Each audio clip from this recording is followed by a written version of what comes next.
శ్రీ కోయ ఎల్లమ్మ తల్లి జ్యోతిష్యాలయం ఫోన్ ద్వారానే జ్యోతిష్యం చెప్పబడును. విద్య, ఉద్యోగం, వ్యాపారం, ప్రేమించిన వారు దూరం అవ్వటం, భార్యాభర్తల మధ్య గొడవలు, అత్తాకోడళ్ల మధ్య మనస్పర్ధలు, కుటుంబ సమస్యలు, ఆర్థిక సమస్యలు, పెళ్లి కుదరకపోవడం, సంతానం ఆలస్యం కావడం, స్త్రీ పురుష వశీకరణం, చెడు ప్రయోగ నివారణ మొదలగు ఎటువంటి సమస్యలకైనా పరిష్కారం చూపగలరు. స్త్రీ పురుషులకు ఎటువంటి సమస్యలున్నా నమ్మకంతో కాల్ చేయండి. 9014339338. రేపు సాయంత్రం 6:30 నుంచి కుంభరాశి వారికి ఒక మాయది తోడుగా ఉంటుంది. కుంభరాశి వారికి రేపు సాయంత్రం 6:30 నుండి ఒక మాయది తోడుగా ఉంటుంది. దీనికి సంబంధించిన పూర్తి వివరాలను అన్నీ కూడా ఈ వీడియోలో వివరంగా తెలుసుకుందాం. అలాగే కుంభరాశి వారికి సంబంధించిన శుభ అశుభ ఫలితాలు ఏ విధంగా ఉండబోతున్నాయో, పూర్తి పరిణామాలు ఏమిటో, వీరికి సంబంధించిన పరిహారాలు ఏమిటో ఈ వీడియోలో తెలుసుకుందాం. వీడియోని ఎక్కడా కూడా స్కిప్ చేయకుండా పూర్తిగా చూసినట్లయితే మేమేం చెప్పబోతున్నామో మీకు అర్థమవుతుంది. వివరాల్లోకి వెళ్లే ముందు ఇంతవరకు ఛానల్ ఎవరైనా సబ్స్క్రైబ్ చేసుకోకుండా ఉన్నట్లయితే వెంటనే ఛానల్ని సబ్స్క్రైబ్ చేసుకోండి. అలాగే పక్కనే ఉన్న గంట సింబల్ మీద ఆల్ అనే ఆప్షన్ని క్లిక్ చేసినట్లయితే మేము చేసే ప్రతి వీడియో నోటిఫికేషన్ మీ వరకు చేరుతుంది. ఇక వివరాల్లోకి వెళ్ళిపోదాము. కుంభరాశి వ్యక్తుల మనస్తత్వాన్ని కనుక ముందుగా మనం చూసుకున్నట్లయితే కుంభరాశి వ్యక్తులు చాలా మంచి మనస్తత్వాన్ని కలిగి ఉంటారు. ఈ రాశివారు చాలా అదృష్టవంతులనే చెప్పుకోవాలి. వీరికి అనుకున్నప్పుడు అనుకున్న విధంగా దైవం అయితే సహాయం చేస్తూ ఉంటుంది. అలాగే వీరికైతే చక్కటి ఫలితాలను ఇప్పుడు పొందుకోబోతున్నారు. వీరికి సంబంధించిన గ్రహచార గోచర ఫలితాలన్నీ కూడా ఇప్పుడైతే అనుకూలంగా ఉన్నాయి. వీరు ఏ పని మొదలుపెట్టినా కూడా అందులో రాణిస్తారని చెప్పుకోవాలి. ముఖ్యంగా కుంభరాశి వ్యక్తులు ఎదుటివారికి సహాయపడే మనస్తత్వాన్ని కలిగి ఉంటారు.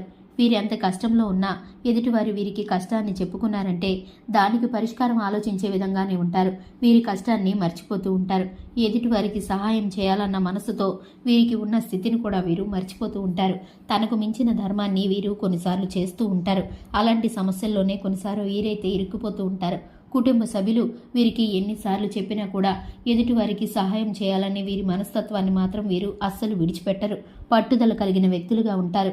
వీరైతే ఏ పని తలపెట్టినా కూడా పూర్తయ్యేంత వరకు విడిచిపెట్టరు. అందులో ఎన్ని ఆటంకాలు వచ్చినా కూడా ఒక్కసారి కూడా ఆ పని మీద ధ్యాస మళ్లించరు. ఎందుకంటే పూర్తి పట్టుదలతోనూ శ్రద్ధతోనూ ఏ పని చేసినా చేస్తూ ఉంటారు. అలాగే అందరినీ కలుపుకుపోయే తత్వం ఉంటుంది. అలాగే వీరికి సంబంధించిన ప్రతి ఒక్కటి కూడా జీవిత భాగస్వామితో చర్చించే అలవాటు ఉంటుంది. వీరైతే జీవిత భాగస్వామి సలహా మేరకు ఈ రాశి వ్యక్తులు ఎదుటివారికి సహాయపడుతూ ఎంతగా సహాయపడతారంటే ఎదుటివారు మేలు పొందుకున్న వారు సైతం కొన్ని రోజులకి వీరు చేసే మంచితనం వల్ల, మంచి పనుల వల్ల వీరి మీద కుళ్ళు కుతంత్రాలతో శత్రుత్వాన్ని పెంచుకుంటూ ఉంటారు.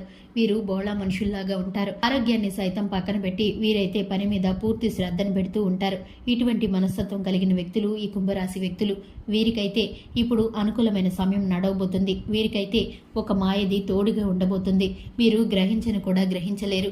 మీకు జరిగేటటువంటి అన్ని మంచి ఫలితాలు కూడా మీకైతే ఆ మాయ మూలంగానే జరుగుతున్నాయని మీరైతే తెలుసుకోలేకపోతారు. సాయంత్రం 6:30 నుంచి మీకైతే ఒక మాయది అనేది తోడుగా ఉంటుంది. మీరైతే గమనించుకోలేరు. మీకు కలగబోయేటటువంటి శుభ పరిణామాలు, అలాగే ఆర్థిక అభివృద్ధి, అలాగే ఆకస్మిక ధనప్రాప్తి అనేది దీని కారణంగానే జరుగుతుంది. మీరైతే ఆ మాయని గమనించుకోలేకపోతూ ఉంటారు. దీన్ని బట్టి మీరైతే ఊహించని ఆశ్చర్యానికి, షాకింగ్కి లోనవుతూ ఉంటారు. మిమ్మల్ని ఎదుటివారు చూసినప్పుడు కూడా మీరు ఇంత అభివృద్ధిలోకి వెళ్ళటానికి ఏమిటి కారణమని ఎవరు కూడా తెలుసుకోలేకపోతూ ఉంటారు. మీకైతే దేవుడి అనుగ్రహం కారణంగా మీ గ్రహచర గోచర ఫలితాల నిమిత్తం మీకైతే ఈ సమయం అనుకూలంగా ఉండబోతుంది. రాజకీయ రంగంలోనూ, ఉద్యోగ రంగంలోనూ, వ్యాపార రంగంలోనూ, మీరు పెట్టుబడులు పెట్టే విషయంలోనూ మీకు ఇప్పుడైతే మంచి నిర్ణయాలు తీసుకుంటే కనుక ముందడుగు వేయండి. ఖచ్చితంగా శుభాలు జరుగుతాయి. ఎందుకంటే మీకున్న సమయం అనుకూలంగా ఉంది కాబట్టి మీరు ఏ పని చేసినా కూడా అది మీకు విజయాన్ని వరించి పెడుతుంది. చూశారు కదండి ఈ రాశి వారి యొక్క అశుభ ఫలితాలు, శుభ ఫలితాలు, పరిణామాలను గురించి. వీరు చేసుకోవాల్సిన దేవతారాధన ఏమిటంటే కనుక వీరు శివారాధన తప్పనిసరిగా చేసుకోండి. శివారాధన ద్వారా వీరికైతే చక్కటి ఫలితాలు కలుగుతాయి. అలాగే వీరికి సంబంధించిన పరిహారాలను గనక మనం చూసుకున్నట్లయితే హనుమాన్ చాలీసాను పఠించడం ద్వారా కూడా వీరికి శుభ ఫలితం అయితే కలగబోతుంది. గోమాతను సేవించడం ద్వారా సకల శుభాలు కలుగుతాయి.